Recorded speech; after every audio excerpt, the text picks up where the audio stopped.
And hello and welcome to our little video on this. The Xbox One and Windows 10 works with the new Xbox PowerA brushed gunmetal enhanced wired controller. Okay, I've got to try and fit that into the title screen now. What we've got here is a licensed controller made by PowerA for use with the Xbox One, Windows 10 and the new Xbox, but it's a wired controller and so it doesn't use a plain charge kit.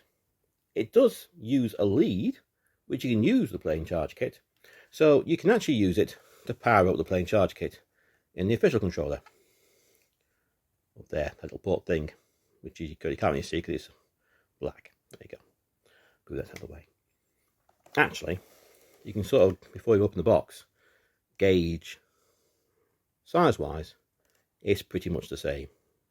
Even the sticks are kind of the same size. That looks quite the same here. Same button arrangement, everything. Obviously, this controller here isn't from the latest machine because it hasn't got the share button. And likewise, there's no actual share button on that. Remember, all the components and controllers are backwards compatible. So there you go. Right, you find these in supermarkets and things hanging on racks. Hence why it's got a plasticky hangy thing. I'll spin it round as usual, these things. Security tag, so I didn't pinch it. And this comes in two type of varieties apart from different colours, because you have the advanced one, which has two extra buttons underneath. Also means you get a bit of brush metal finish, which makes it look better. So pay the extra £5, I think, or less, depending on the supermarket. Well, I've got the knife, and yeah, should we go into it?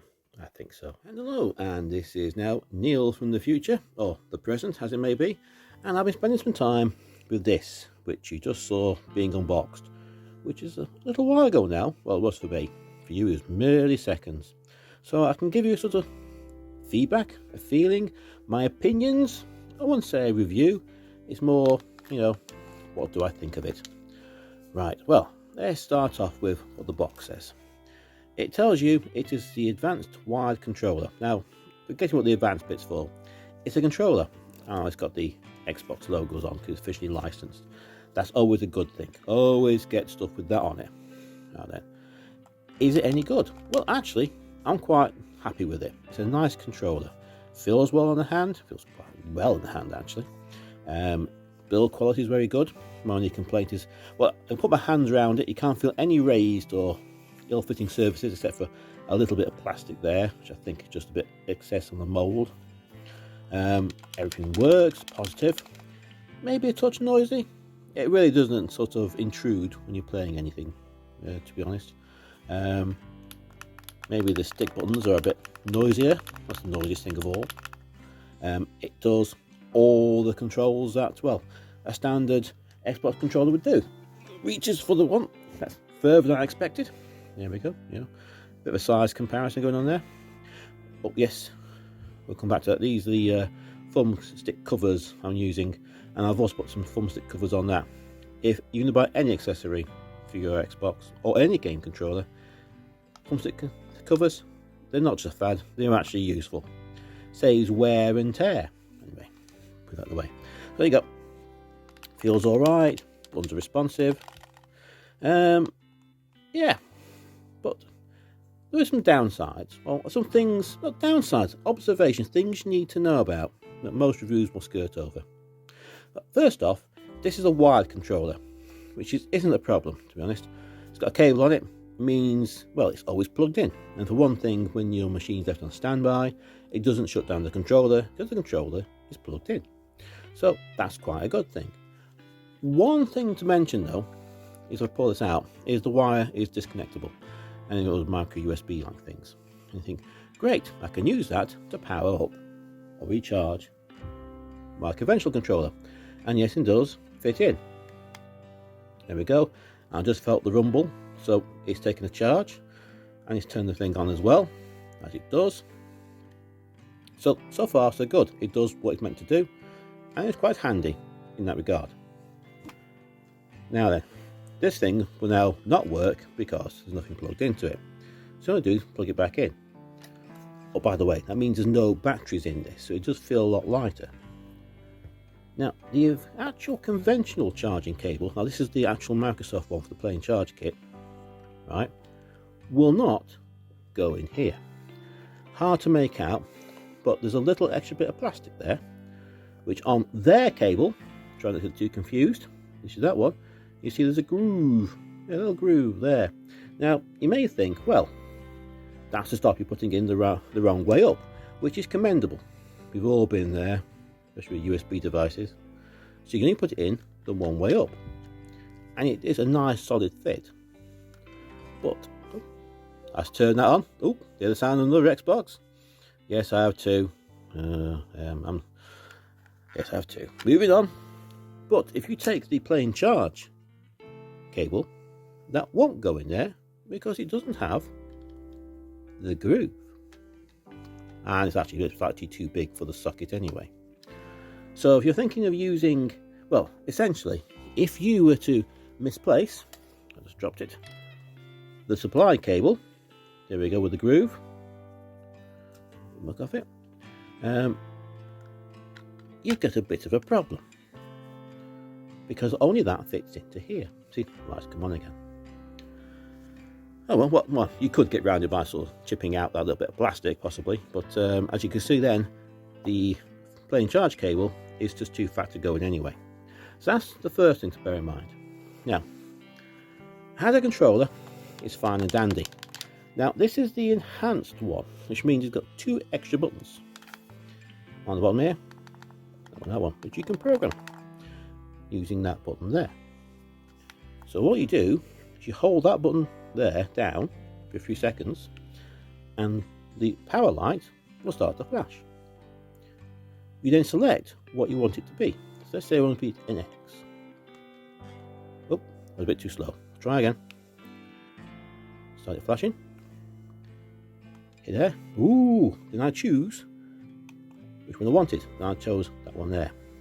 So now when I press that one, it simulates that. So essentially, I've just got another way of pressing that particular button. If you wanted to kill that off, so it's back to normal, hold it down again, start flashing, don't select anything, press the button. So you now neutralize your selection. All well and good. The thing is, it doesn't do combinations. All you're doing is programming that button and that button to be any of these, namely that one, that one, that one, and that one. Any of the four directions on the D-pad, the bumpers, and the triggers at maximum depression. That's it. You can't use it to do the options or anything else, or analog sticks. So essentially you're just taking those and transplanting them there. The buttons you select is still operate as normal. So if that's a feature that you want, great. I've not used it one iota so far. That doesn't mean to say there isn't a game out there where I might find it convenient. Maybe you're some sort of beat 'em up fan that likes to have two more buttons relatively in your mind. That side of those may be great. Or there's a combination where it's easier to press two together. Great. But that's about it. So that's you pay about £5 more to have that feature on the controller. So that's a deciding factor if you're buying the ordinary one or the advanced one. Because obviously you can't upgrade. It's a feature has built.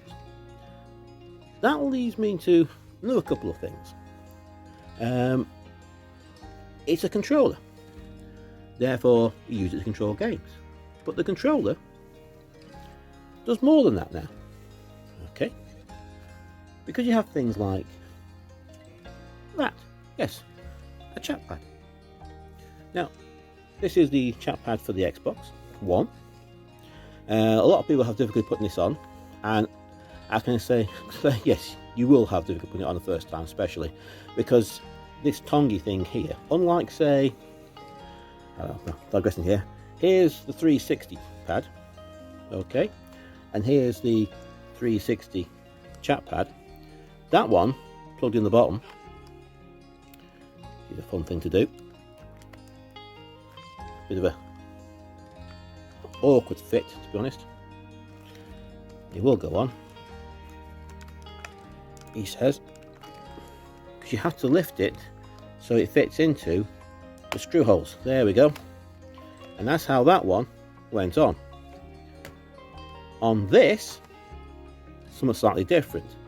It uses the tension of the the tongy bit at the back to slide up and go on. So it's actually putting pressure on, which means that you have to, how can I put it, adjust the height of the pad as you put it together. Hope that makes sense. And certainly the first time I put it on, it was a hard hit and it wasn't going to go on. Did it in the end, and then you learn the fact that it's not twisting, it's the actual height in relation to the controller is important. But that item there, taking it off, fits into the expansion port, which you haven't got. So you can't put the Chatpad on. Now, that only affects only a few people. You know, it's not a massively popular accessory, but it means that the controller acts as a controller, but doesn't give you all the functionality of a normal everyday controller. Also, some of you out there may play StarLink. You know, that the game by Ubisoft where you got the bits and pieces. Well, here is a StarLink frame. I forget the proper word for it. It's that's used to couple all the toy bits onto the actual controller. Now that one normally fits the same way. It fits into the bottom, goes onto the pad, and then you put that down to the front. So it's now firmly attached to your controller, and you put your vehicles and whatnot and the characters on this bit. See, expansion port, expansion port. Obviously, this can't go on here, which is a bit of a downside. So what do I think of this as a controller? Well, as a controller, it's quite good. I have no issues with it at all. I've been playing quite some weeks with this now, and it's nice. It's a good controller, and for most people, it's a secondary controller, because when you buy a console, you get a controller. So this one is essentially a player too, or if you're like me, you run your multiple Xboxes, but there you go. That's what it's for. So it comes down to, if you want to replace your primary controller, get the official one. It's that simple. If you want all the functionality, get that one. If it's for a guest player, or just something you can travel with, or something along those lines, it's perfectly good. Now, saying that, there's one thing I've come to understand. I chose this one because it was the gunmetal grey look. I thought, oh, brushed gunmetal, it says on the box. See? Yes, yeah, brushed gunmetal. And these things come in so many varieties. It's untrue. I've seen different ones. There must be some very retail-specific colour schemes. It's just all manner of rainbow of colours. I did actually see one recently in a where was it now? I think it was B&M by the Countess. Not the normal place I'd go for a gaming accessory, and it was bright yellow with some orange accents. And to be honest, it stood out. It was great. Okay, see, this one kind of matches the sofa, which is good and bad. And there's an expectation, because this is a plastic and it doesn't feel like the material's representing, which is a bit of a bugbear for me. So in hindsight, I think I should have bought the bright yellow one. Sorry for the controller here. I saw you had to hear that, especially on camera. You know, don't cry. So there you go. That's your choices. You have to choose. Do you want the ordinary one, the enhanced one, and also if you're placing your primary controller, buy the official one. A good backup controller, because these things are a really good value for the money. It's excellent. Can't fault it. But bear in mind, it doesn't give you all the functionality an original controller would. So with that, I can say, well, hope that was entertaining. I hope that was educational. And, well, it's now in the post-festival holiday period. People have got money to spend, hopefully, maybe. And if you're allowed out, or you can use mail order, yeah, Great second controller, works well, build quality is good, no problems. But bear in mind, if you've got one of these, or you want to play StarLink, it ain't going to help you. And with that, bye for now.